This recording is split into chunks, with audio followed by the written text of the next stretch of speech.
मड़िया सुनी हो गई रे।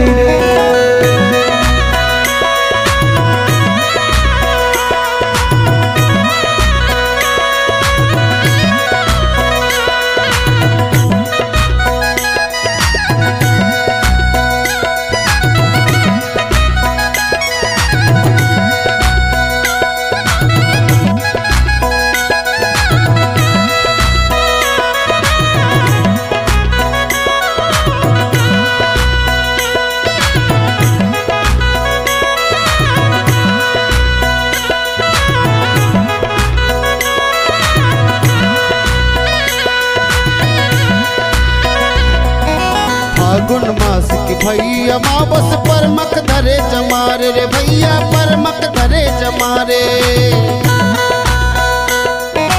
फागुन मास की भैया मावस पर मक धरे जवारे रे भैया पर मक धरे जवारे।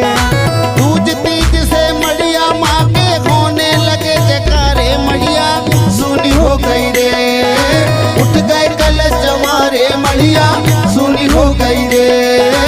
उठ गए कलश जवारे मड़िया सुनी हो गई रे। उठ गए कलश जवारे मड़िया सुनी हो गई रे।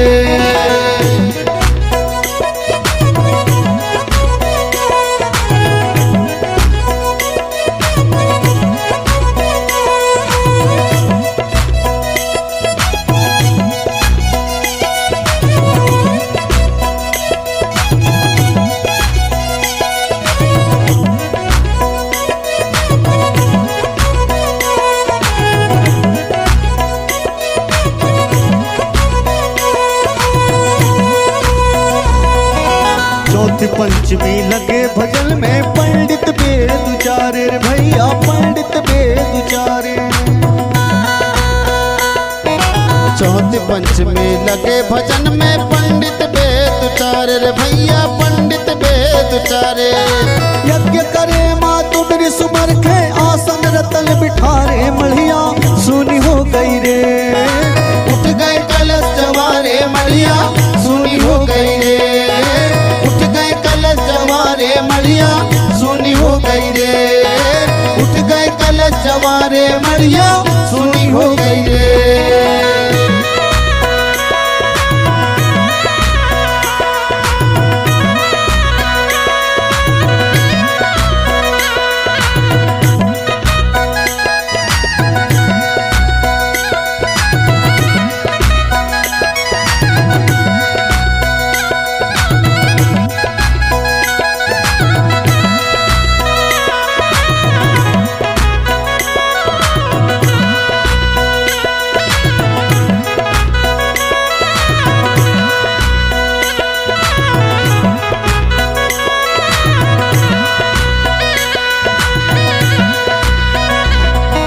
छठवीं सप्तमी मैया तुम्हारे बड़े लगन गुण गावे रे भैया बड़े लगन गुण गावे।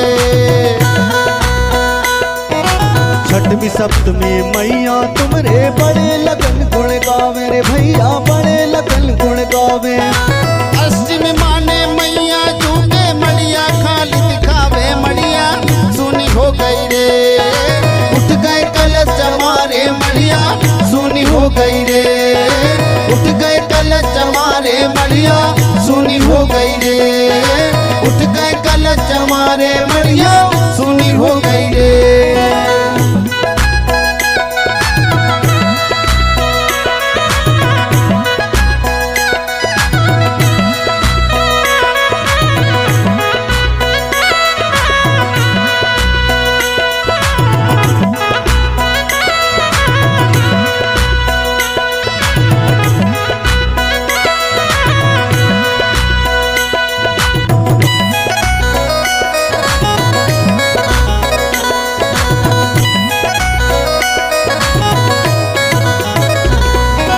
मैया तेरो जगत तो मंदिर भक्तों से भर जावे रे भैया भक्तों से भर जावे।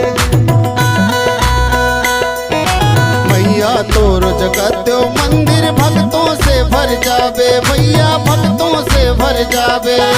नारायण ने नौमी माने नैनन को जलधारे मढ़िया सुनी हो गई रे। उठ गए कलश जमारे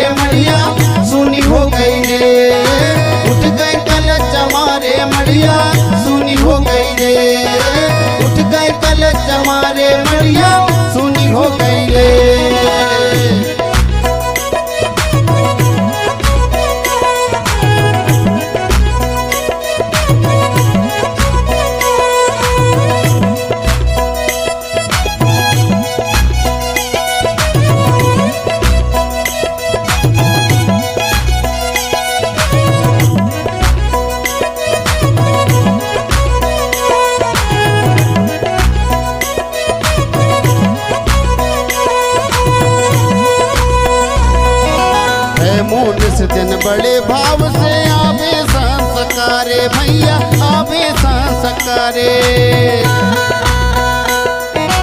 हे मोनिस दिन बड़े भाव से आवे संस्कारे रे भैया आवे संस्कारे। हम सब शरण में तेरी मैया रवि बिंदु जस गावे मढ़िया सुनी हो गई रे उठ गए कलश जमारे मढ़िया सुनी हो गई रे उठ गए कलश जमारे मढ़िया सुनी हो गई रे उठ गए कलश जमारे मढ़िया सुनी हो गई रे सुनी हो गई रे सुनी हो गई राम मढ़िया सुनी हो गई रे उठ गए कलश जमारे मढ़िया सुनी हो गई रे उठ गए कलश जमारे मढ़िया सुनी हो गई रे सुनी हो गई रे सुनी हो गई राम मढ़िया सुनी हो गई रे उठ गए कलश जमारे मढ़िया सुनी हो गई रे उठ गए कलश जमारे मढ़िया